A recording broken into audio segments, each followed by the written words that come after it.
Bonjour et bienvenue dans cette présentation rapide d'Endless Paper.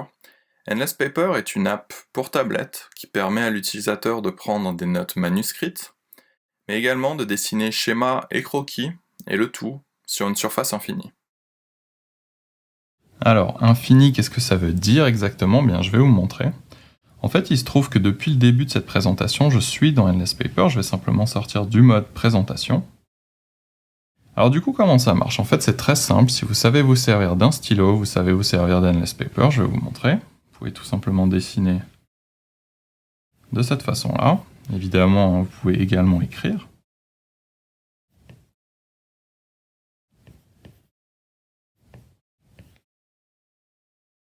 Maintenant, si je souhaite me déplacer sur le canvas, j'utilise tout simplement ma main. Je peux me déplacer comme ça, en haut, en bas, à gauche, à droite, autant que je veux, à l'infini. Alors pourquoi l'infini et à quoi ça sert exactement? On va prendre un exemple. Alors, imaginons que j'utilise un tableau blanc pour réaliser ce schéma, pour expliquer quelque chose à un collègue. Et là, un autre collègue entre dans la pièce et on se rend compte que j'ai oublié une quatrième colonne.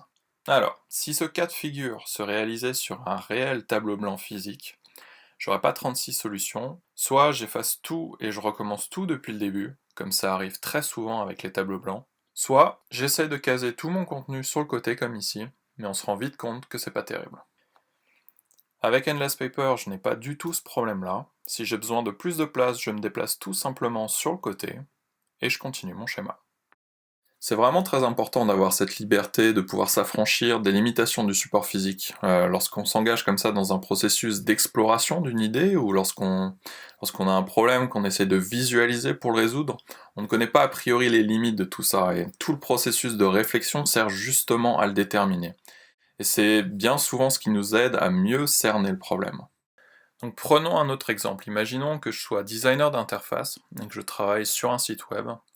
Très souvent, les gens qui s'embarquent comme ça dans un processus de visualisation et d'exploration aiment bien utiliser le papier et le crayon, parce que c'est un support qui est très immédiat et très libre, et donc qui se prête bien à l'exercice de l'exploration. Mais l'un des problèmes avec le papier et le crayon, c'est comme ici j'avais plusieurs écrans à designer, j'aurais beaucoup de mal à travailler à la fois sur le détail de chaque écran, et à la fois sur le même support avoir une vision globale de tout mon site web. Endless Paper prend les avantages du papier et du crayon, mais sans les contraintes. Mais ça va plus loin que ça, parce que Endless Paper est un outil très flexible, très malléable. Je pourrais, comme dans l'exemple ici, réorganiser mon contenu dans l'espace, et on voit bien ici que ça lui confère du sens. Je peux voir le cheminement de mon utilisateur sur le site web, mais je pourrais également ajouter des annotations qui précisent les transitions entre les écrans et rajoutent de l'information. Alors une chose qu'il faut noter, c'est que le rendu d'Endless Paper est vectoriel. Ce que ça veut dire, c'est un petit peu technique, mais quel que soit le niveau de zoom, le trait restera toujours net. Et ça a vraiment une conséquence très importante pour le projet, parce que non seulement je peux me déplacer en haut, en bas, à gauche et à droite, mais également en profondeur. Alors pour illustrer ça, je vais vous montrer un petit peu les coulisses derrière cette présentation. Si je dézoome, vous pouvez apercevoir donc le slide précédent, puis le slide avant ça, et puis si je continue à dézoomer, là vous pouvez apercevoir l'ensemble de la présentation.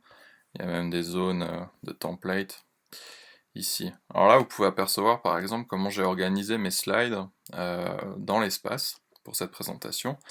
Et évidemment, tout naturellement, si je décide de zoomer pour avoir les détails sur un slide, je le fais très simplement. Je pourrais éventuellement continuer à éditer mes slides de la même façon. Maintenant, imaginez que sur mon canvas infini, je puisse définir une zone qui soit partagée ou publique. Alors évidemment, si je trace en dehors de la zone publique, ça reste privé. Mais dès que je trace dans la zone publique, c'est publié instantanément sur Internet.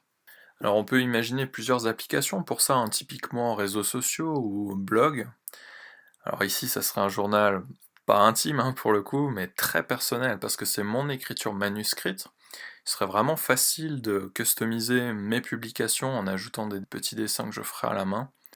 Alors ici, on peut imaginer que dans cet exemple, la personne ait fait un brouillon sur le côté droit, et le brouillon reste dans la zone privée tant qu'il n'est pas prêt à être publié. Une fois qu'il est prêt, la personne peut tout simplement sélectionner le brouillon et le déplacer dans la zone publique pour le publier. Ce que vous venez de voir, c'est le prototype. On est entré depuis en phase de test. On a publié 4 versions majeures de test et on va continuer à itérer de cette façon en utilisant le feedback des utilisateurs pour améliorer le produit en vue d'une première version commerciale. Si vous possédez un iPad Pro et que vous souhaitez tester Endless Paper, n'hésitez surtout pas à vous inscrire à la bêta sur notre site. Vous trouverez un lien dans la description de cette vidéo. C'est tout pour cette présentation. Si vous avez des questions ou des remarques, n'hésitez surtout pas à me contacter. Merci beaucoup.